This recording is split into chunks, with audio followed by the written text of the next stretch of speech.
ये हम लोग अभी पढ़ रहे हैं समास। ठीक ना, अंग्रेजी में इसको कंपाउंड कहते हैं। ठीक ना, समास का अर्थ जो होता है वो मूल रूप से होता है संक्षिप्त, ठीक है, या छोटा। ठीक है, संक्षिप्त करना या छोटा करना समास कहलाता है। ठीक है, समास का अर्थ क्या होता है?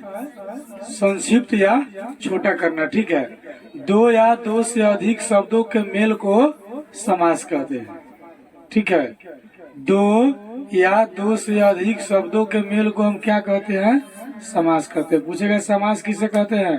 तो दो या दो से अधिक शब्दों के मेल को हम समास कहते हैं। दूसरी परिभाषा भी है, दो या दो से अधिक पदों के मेल से बने शब्द को समास कहते हैं।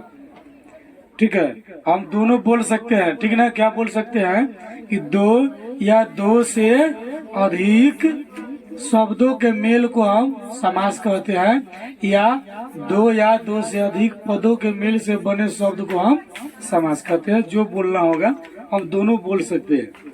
ठीक है, तो अब हमेशा याद रखिएगा समास किसे कहते हैं। ठीक है, तो दो या दो से अधिक, ठीक है, शब्दों के मेल को हम क्या कहते हैं? समास कहते हैं। या दो से अधिक पदों के मेल से बने शब्द को हम समास कहते हैं।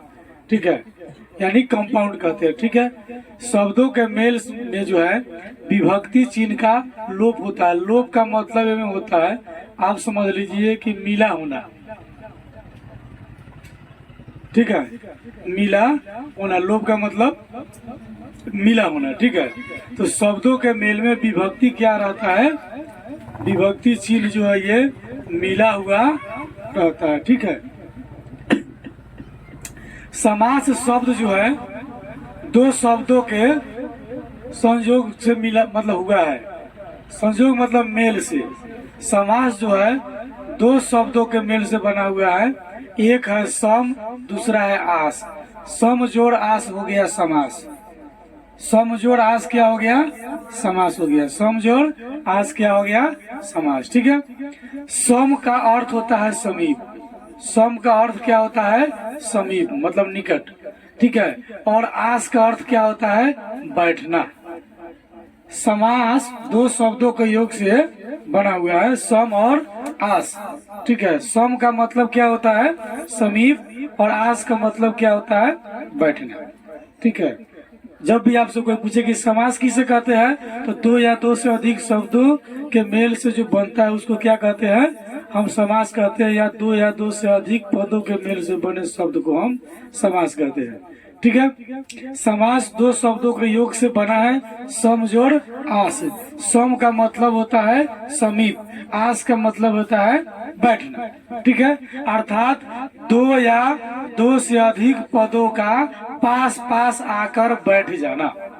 अर्थात दो या दो से अधिक पदों का पास पास आकर बैठ जाना, मतलब नजदीक में आकर के जमा हो जाना। ठीक है, तो दो या दो से अधिक पदों का पास पास आकर बैठ जाना या आपस में मिल जाना समास कहलाता है। ठीक है, दो या दो से अधिक पदों का पास पास आकर बैठ जाना या आपस में मिल जाना समास कहलाता है, क्योंकि समास दो शब्दों के योग से बना है, सम जोड़ आस। ठीक है, ये म हलांत है सम। ठीक है, म हलांत जोड़ आस मतलब हो गया समास, जिसका अर्थ है सम माने समीप, आस माने बैठना। आस माने बैठना। ठीक है, यानी कि दो या दो से अधिक पदों का पास पास आकर बैठ जाना या आपस में मिल जाना समास कहलाता है। ठीक है, जैसे देख लीजिए इसमें अलग अलग है। गौ के लिए साला। ठीक है, गौ के लिए साला, कई शब्द है। एक गौ के लिए साला, ये एक जगह हो गया गौशाला। ये क्या है? समास है। क्या है? समास है। ठीक है, देव का घर, जहाँ भगवान रहते हैं, मतलब हो गया देवघर। ठीक बा, क्या हो गया? देवघर। देवघर चलेगा बा? देवघर कहाँ? झारखंड में। देवघर का झारखंड में लोग सब गाना गाता है, बाबा और बिराजला उड़िया देश में। ठीक है, तो देव का घर यहाँ पर ये क्या हो गया, मिल गया, यहाँ पर मिल गया। हम कहें कि दो या दो से अधिक शब्दों के मेल को समास कहते हैं, या दो से अधिक पदों के मेल से बने शब्द को हम समास कहते हैं। या दो क्या है, एक दो तीन चार, ये मिल गया तो कितना बन गया, एक हो गया, यह है समास।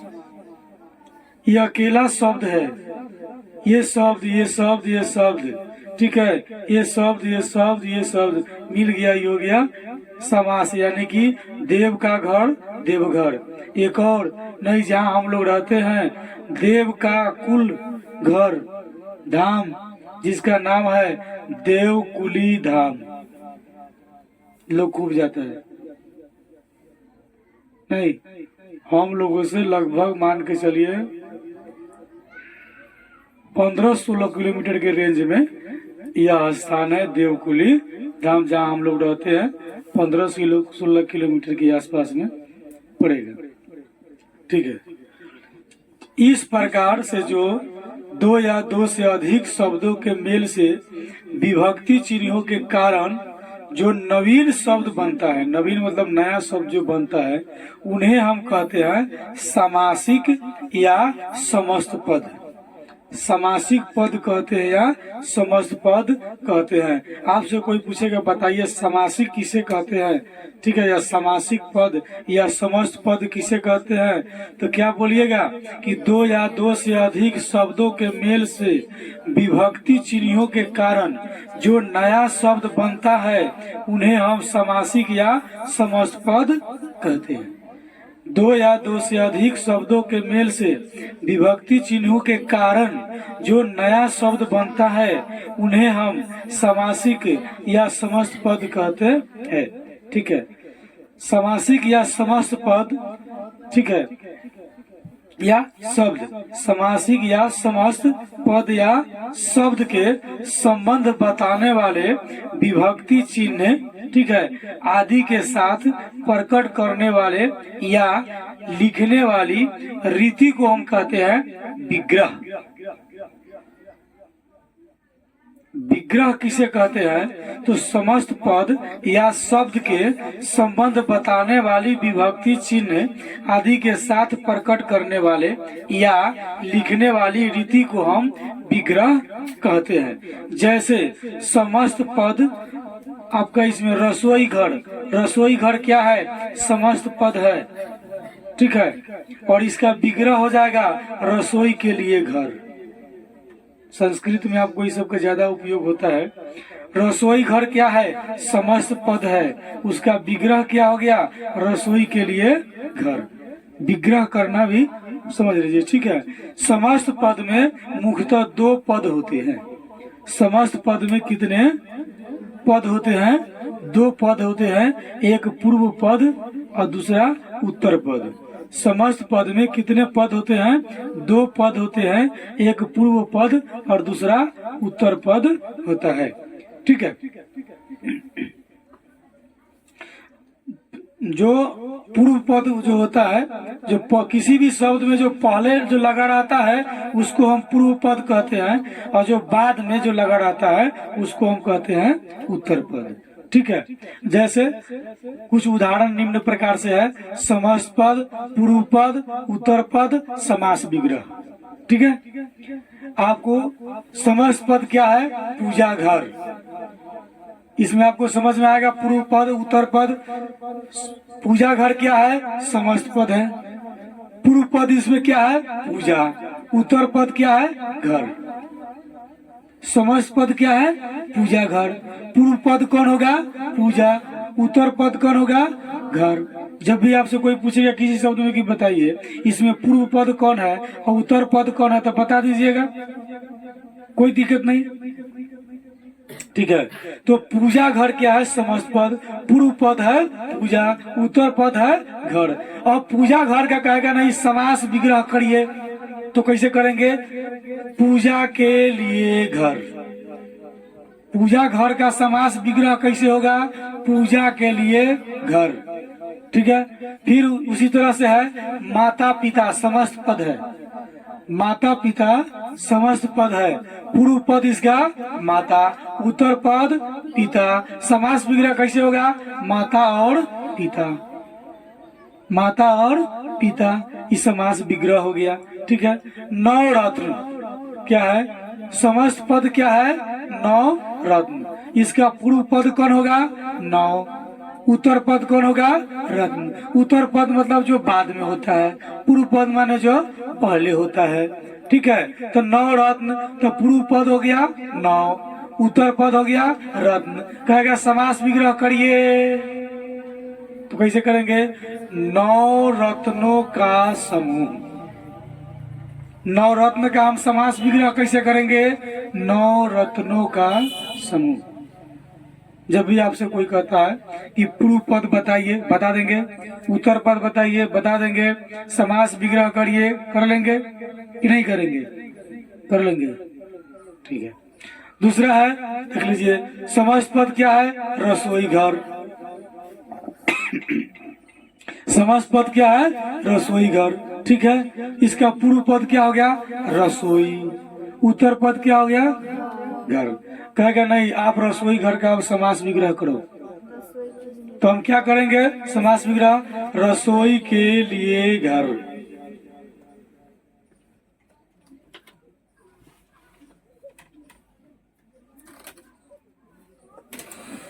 ठीक है। फिर समस्त पद क्या है? गौशाला। समस्त पद क्या है? गौशाला। पूछेगा पूर्व पद क्या है? गौ।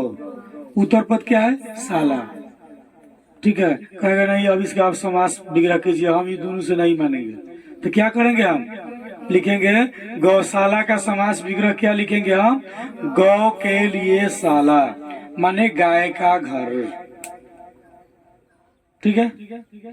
अब यहाँ से हम समझ गए पूर्व पद, उत्तर पद, समास विग्रह, समस्त पद।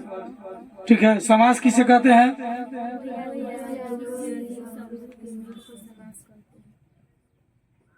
दो या मेल को समास कहते हैं, या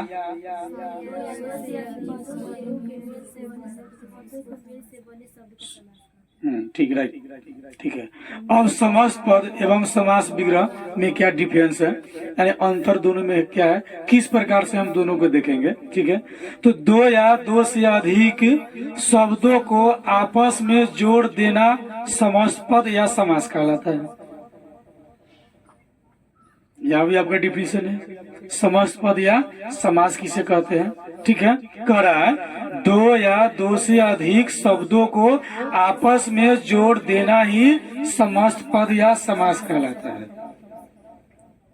ये भी आप बोल सकते हैं डिफिनेशन में, समस्त पद या समास किसे कहते हैं। कैसे कहिएगा? दो या दो से अधिक शब्दों को आपस में जोड़ देना ही समस्त पद या समास कहलाता है। ठीक है। समास का फॉर्म अब कहेगा नहीं, अब विग्रह का बताइए। तो आपस में जुड़े शब्दों को तोड़ना या अलग करना समास विग्रह कहलाता है। आपस में जुड़े शब्दों को तोड़ना या अलग करना क्या कहलाता है? समास विग्रह। जैसे यहाँ देख लीजिए, गौशाला मिलल है, एक तरह है। ठीक है। विग्रह अलग अलग बांट लिया, एकत्रित है, समस्त पद पूरा बांट के अलग हो गया, विग्रह हो गया। विग्रह माने बांटना, विग्रह माने अलग करना, टुकड़ा टुकड़ा में बांट देना। ठीक है ना। तो पूछेगा समस्त पद या समास। ठीक है। समस्त पद या समास विग्रह किसे कहते हैं? तो क्या कहेंगे? दो या दो से अधिक शब्दों को आपस में जोड़ देना समस्त पद या समास कहलाता है। ठीक है। और आपस में जुड़े हुए शब्दों को तोड़ना या अलग करना समास विग्रह कहलाता है। नहीं, याद कर लीजिए नोट में कि पर्यायवाची शब्दों को समास विग्रह में उपयोग में नहीं लिया जाता है।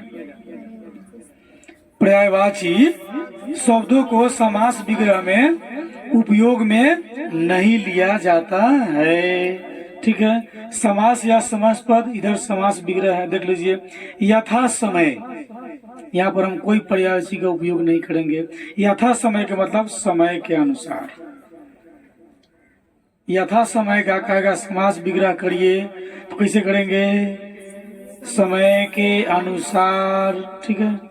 कहेगा बेघर, समस्त पद है, बेघर, देहाती भाषा में जिसको घर नहीं है, बिना घर के है, ठीक है।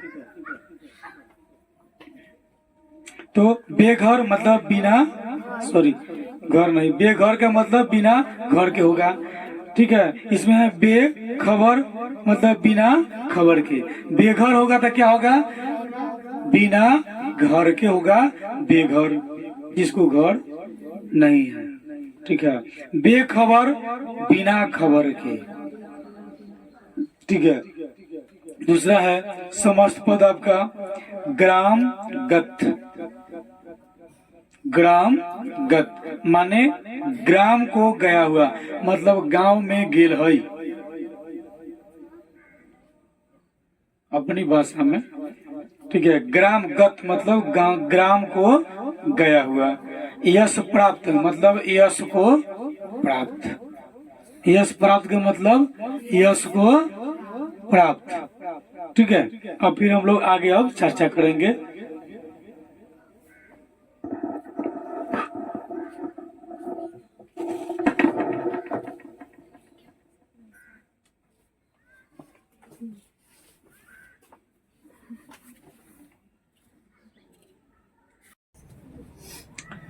ये समास के भेद हम लोग देखेंगे फिर अब, ठीक है। इससे पहले हम लोग देख रहे थे समास, ठीक। तो एक समास में कम से कम 2 पदों का योग अवश्य होता है, ठीक है। एक समास में कम से कम 2 पदों का योग निश्चित होगा, क्योंकि समास किसे कहते हैं, 2 या 2 से अधिक शब्दों के मेल से जो बनता है उसे समास कहते हैं, या 2 से अधिक पदों के मेल से बने शब्दों को हम समास कहते हैं, ठीक है। तो एक समास में कम से कम 2 पद का योग तो निश्चित होगा, ठीक है। समास के उन 2 पदों में से किसी एक पद का अर्थ प्रमुख होता है, और अर्थ की तरह इस प्रधानता के अनुसार समास के मुख्यतः जो है 4 भेद होते हैं, ठीक है। जब भी समास होगा तो 2 पद तो उसका निश्चित होगा, क्योंकि 2 पदों के मेल से जो बनता है उसी को हम समास कहते हैं, ठीक है। तो अर्थ की इस प्रधानता के अनुसार हम क्या कहते हैं, समास के मुख्यतः जो है 4 भेद में हम इसको बांटते हैं, ठीक ना। अर्थ की प्रधानता के अनुसार समास को हम कितने भागों में बांटते हैं, 4 भाग में बांटते हैं, ठीक ना। एक में बांटते हैं अव्ययी भाव समास, दूसरा बांटते हैं तत्पुरुष समास, तीसरा बांटते हैं द्वंद्व समास, चौथा बांटते हैं बहुव्रीहि समास, ठीक है। तो हम 4 बांट दिए, ठीक है। अव्ययी भाव समास जो है किसे कहते हैं, तो जिस समास में पहला शब्द प्रायः प्रधान होता है, या जिस समास में पहला पद प्रधान हो उसे हम अव्ययी भाव समास कहते हैं, ठीक है। जिस समास में पहला पद, ठीक है, यह शब्द प्रधान हो उसे हम अव्ययी भाव समास कहते हैं, क्योंकि समास जब भी होगा तो 2 शब्दों या 2 पदों का मेल होगा। समास जब भी होगा तो 2 होगा, कम से कम 2 शब्द या पदों का मेल निश्चित होगा, ठीक है। 2 या 2 से अधिक भी हो सकता है, जैसे अपने यहाँ देव कुली धाम, देव कुली धाम, एक तो देव हो गया, ठीक है, एक कुल हो गया, एक स्थल का नाम हो गया, ठीक है। 2 से अधिक इसमें मिल गया, ठीक है। तो अव्ययी भाव समास जो है किसे कहते हैं, तो जिस समास में पहला शब्द प्रधान हो उसे हम अव्ययी भाव समास कहते हैं। अव्ययी भाव समास किसे कहते हैं, जिस समास में पहला पद प्रधान हो उसे अव्ययी भाव समास कहते हैं, याद रहेगा। कब तक, आज तक नहीं,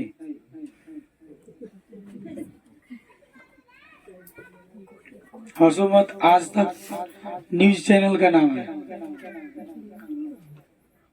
ठीक है। तो अव्ययीभाव समास किसे कहते हैं? जिस समास में पहला शब्द या पद प्रधान हो उसे हम अव्ययीभाव समास कहते हैं। दूसरा हमने बांटा तत्पुरुष समास। तो जिस समास में दूसरा शब्द या पद प्रधान होता हो या हो, जिस समास में दूसरा पद या शब्द प्रधान हो, ठीक है, उसे हम क्या कहेंगे? तत्पुरुष समास। जिस शब्द में दूसरा पद प्रधान हो उसे तत्पुरुष समास। जिसमें पहला पद प्रधान हो अव्ययीभाव समास। जिसमें दूसरा पद प्रधान हो तत्पुरुष प्रधान, ठीक है, तत्पुरुष समास, ठीक है। तीसरा है द्वंद्व समास। जिस समास में दोनों पद, जिस समास में दोनों पद या शब्द प्रधान हो उसे हम, ठीक है, द्वंद्व समास, ठीक ना, इसको द्वंद्व या द्वंद्व भी कहते हैं, ठीक है। तो जिसमें दोनों पद प्रधान हो उसे हम द्वंद्व समास कहते हैं, ठीक है। जैसे आप लोग खेलते हैं चोर सिपाही, राजा रानी, दाल रोटी, ठीक है, इसमें दोनों शब्द प्रधान है। दाल रोटी दोनों शब्द प्रधान है। चोर सिपाही, चोर नहीं रहेगा तो सिपाही किसको खा देगा, और सिपाही नहीं रहेगा तो चोर किसके डर से भागेगा? दोनों पद प्रधान है। जिसमें दोनों पद प्रधान हो उसे हम द्वंद्व या द्वंद्व समास कहते हैं, ठीक है। जैसे लड़का लड़की दोनों प्रधान है, किसको कहेंगे ये कमजोर है, ये बिना काम के है, किसी को कहा जा सकता है ना? आप लोगों को कहा जाएगा ना पीछे वाला लोग को कहा जाएगा। पीछे वाला तो पिछला गवाह है, ये है, वो सब पीछे की रोटी खाया, ये सब आगे की रोटी खाया, ठीक है। जिसमें दोनों पद या शब्द प्रधान हो उसे हम द्वंद्व समास कहते हैं। उसके बाद है बहुव्रीहि समास। जिसमें कोई भी शब्द या पद प्रधान नहीं हो, जिसमें कोई भी शब्द या पद कह लीजिए प्रधान नहीं हो, वह क्या होगा? बहुव्रीहि समास। कोनो नहीं हो, एकदम अकेला हो, उसका अर्थ कुछ और निकलता है, ठीक ना। जैसे गजानन, मतलब गज के समान आनंद, अर्थात गणेश जी। अब गजानन कहेगा तो इसमें कोई पद प्रधान नहीं है। यह कौन समास है? बहुव्रीहि समास। दाल रोटी कौन समास है?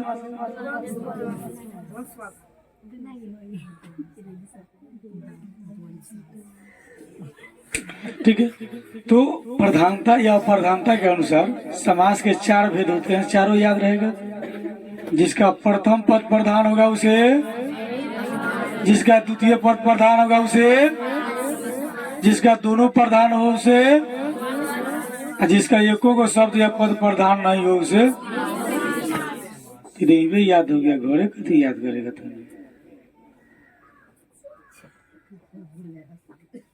सब याद कर लिया। तत्पुरुष समास के दो उपभेद होते हैं। तत्पुरुष समास के दो उपभेद होते हैं, एक कर्मधारय समास, दूसरा द्विगु समास। तत्पुरुष समास के दो उपभेद होते हैं, एक कर्मधारय समास, दूसरा द्विगु समास, ठीक है। चलिए अब अव्ययीभाव समास के बारे में विस्तृत से चर्चा करिए, ठीक है। तो अव्ययीभाव समास जो है कि इस समास में परिवर्तनशीलता का भाव होता है और उस अव्यय पद का रूप जो है लिंग, वचन व कारक में नहीं बदलता, ज्यों का ज्यों रहता है, ठीक है। लिंग, वचन और कारक में नहीं बदलता है, ज्यों का त्यों रहता है। ठीक है, वह सदैव एक सा रहता है, वह पहला पद प्रधान होता है। तो अव्ययीभाव समास का पहला पद तो प्रधान होता ही है नहीं। इस समास में प्रथम पद कोई उपसर्ग या अव्यय शब्द होता है, वह इस समास में एक पद का दोहराव भी प्रायः होता है। ठीक है, जैसे घर घर, पानी पानी। लड़ाई जब खेलता तब कहता हम पानी पानी छोड़ा दे बारी, मतलब एक शब्द को दोहराव भी होता है। ठीक ना, तो प्रायः दोहराव भी होता है अव्ययीभाव में। लेकिन यदि दोहराव वाले पद या शब्द में युद्धवाचक अर्थ यानी योद्धा प्रकट होता है, तो वहां पर यह अव्ययीभाव समास न होकर के हो जाएगा बहुव्रीहि समास। जैसे योद्धा का होगा तो क्या हो जाएगा, बहुव्रीहि समास। हम उसके कुछ उदाहरण देख रहे हैं। जैसे ये है समस्त पद, हम लोग पढ़े ना समस्त पद किसे कहते हैं या समास किसे कहते हैं, विग्रह किसे कहते हैं, राइट। ठीक है, समस्त पद क्या है, बेखबर। दो शब्दों या पदों को जो मिलाता है या मिलने से जो बनता है उसे हम समस्त पद कहते हैं। अब मिले हुए शब्दों को जो अलग अलग करता है, ठीक है, उसको हम क्या कहते हैं, विग्रह कहते हैं। महाभारत में शकुनी मामा है, शकुनी मामा का काम था युद्ध लड़ाना, इसका बात उसको कहना, उसका बात उसको कहना। रामायण में वो कुबड़ी बुढ़िया रहती है।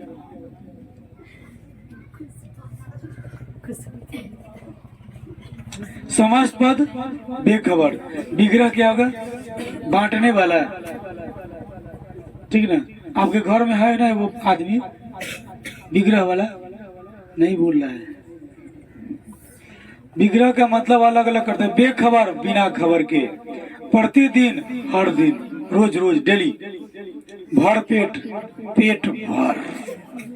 ठीक है, आजन्म जन्म से लेकर आमरण मरण तक, प्रत्याशा आशा के बदले आशा, बेवजह वजह से रहित, बिना काम के बेमतलब के। कहता नहीं बेवजह काहे बक बक कर रहे भाई, मतलब बिना काम के। ठीक है, अपवाद में क्या होता है कि हिंदी के कई ऐसे शब्द या समस्त पद जिसमें कोई शब्द अव्यय नहीं होता है, परंतु समस्त पद अव्यय की तरह प्रयुक्त होता है। अव्यय होता नहीं है, लेकिन अव्यय की तरह क्या होता है, प्रयुक्त होता है। ठीक है, वहां भी अव्ययीभाव समास, जहाँ पर प्रयुक्त अगर हो जाएगा अव्यय की तरह, तो वह क्या हो जाएगा, अव्ययीभाव समास माना जाता है। जैसे घर घर, दोहराव है, इसका मतलब घर के बाद घर है। जैसे घर घर जाके आपको जनगणना करना है, यानी एक घर के बाद दूसरे घर भी जाना है, उसके बाद फिर दूसरे घर जाना, उसके बाद फिर दूसरे घर जाना है। घर घर हो गया। रातों रात, कौन सा कार्य किया कि रातों रात इतना अमीर हो गया, नहीं। लालू प्रसाद कौन सा कार्य किया कि इतना बड़ा रातों रात बन गया है। लालू नाम वाला लोग सब बहुत चालू होता है।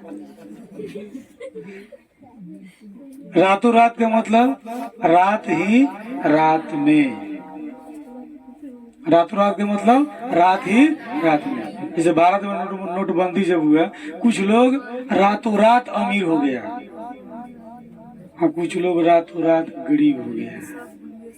नहीं, उस रात का भी इम्पोर्टेंट है। ठीक है, और फिर हम लोग आगे इसे चर्चा करते हैं।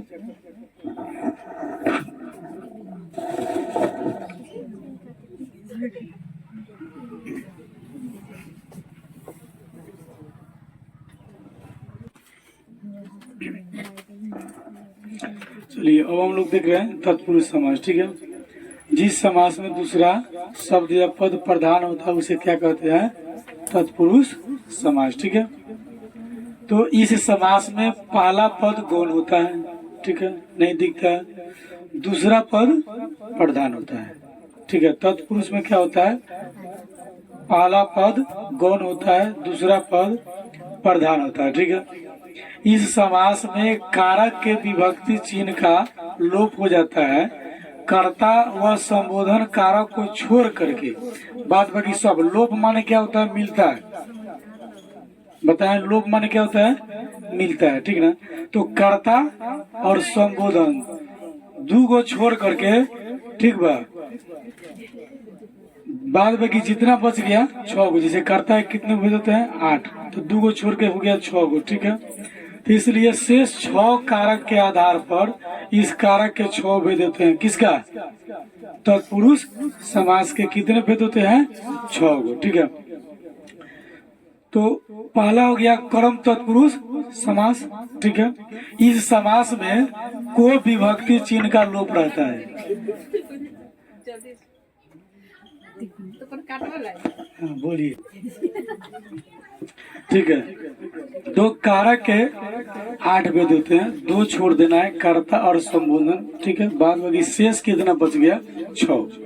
तो शेष 6 कारक के आधार पर, ठीक है, तत्पुरुष समास के कितने भेद होते हैं, 6 भेद होते हैं। ठीक है ना, पूरी इसमें ले लेना है कितना भेद होता है, इस पर जो है उसके कितने भेद होते हैं, 6। ठीक है, पहला कर्म तत्पुरुष समास। ठीक है, तो इस समास में को विभक्ति चिन्ह का क्या हो जाएगा, लोप हो जाएगा। क्या हो जाएगा, को विभक्ति चिन्ह का क्या हो जाएगा, लोप हो जाएगा। मतलब वो जाकर एडजस्ट कर जाएगा। जैसे ग्रामगत, इसमें को मिला हुआ, जैसे ग्राम को गया हुआ। ठीक है, को इसमें क्या है, लोप हो गया है। आपत्ति जनक, आपत्ति को जन्म देने वाला। सर्व प्रिय, सर्व को प्रिय। पद प्राप्त, पद को प्राप्त। शरणागत मतलब शरण को आया हुआ। ठीक है, कर्मागत मतलब कर्म को आगत। ठीक है, मतलब क्रमागत का मतलब होता है एक के बाद दूसरा। ठीक है, ख्याति प्राप्त मतलब ख्याति को प्राप्त। आदर्शो उन्मुख का मतलब आदर्श को उन्मुख। ठीक ना, उस तरह दूसरा है करण तत्पुरुष। ठीक है, करण तत्पुरुष समास। ठीक है, यहाँ पर समास नहीं बोलेंगे तो चल जाएगा। ठीक है, इस समास में समास विग्रह करने पर से जो है चिन्ह इसमें क्या हो जाएगा, लोप हो जाएगा। ठीक है, वह उसके द्वारा का भी क्या हो जाएगा, खत्म हो जाएगा। ठीक है, जैसे भाव पूर्ण, तो भाव से पूर्ण, इसमें से लोप हुआ है। बाणहत मतलब बाण से आहत। ठीक है, उसी तरह से चिंता व्याकुल मतलब चिंता से व्याकुल। ईश्वर दत्त मतलब ईश्वर द्वारा, दत्त मतलब दिया गया। ठीक है, आंखों देखी मतलब आंख द्वारा दिखी हुई। ठीक ना, तीसरा है संप्रदान तत्पुरुष समास। ठीक है, ठीक उसी तरह से सबको बनाते चले जाना। ठीक है, इस समास में के लिए चिन्ह का हो जाएगा लोप। जैसे गुरु दक्षिणा, पहला गुरु के लिए दक्षिणा। ठीक है, इसमें कौन है, के लिए, ये हो गया लोप। राह खर्च, राह के लिए खर्च। ठीक है, बालामृत बालकों के लिए अमृत। युद्ध भूमि, युद्ध के लिए भूमि। घुड़साल, घोड़ों के लिए साल मतलब घुड़साल में घोड़ा इत्यादि रहता है। ठीक है,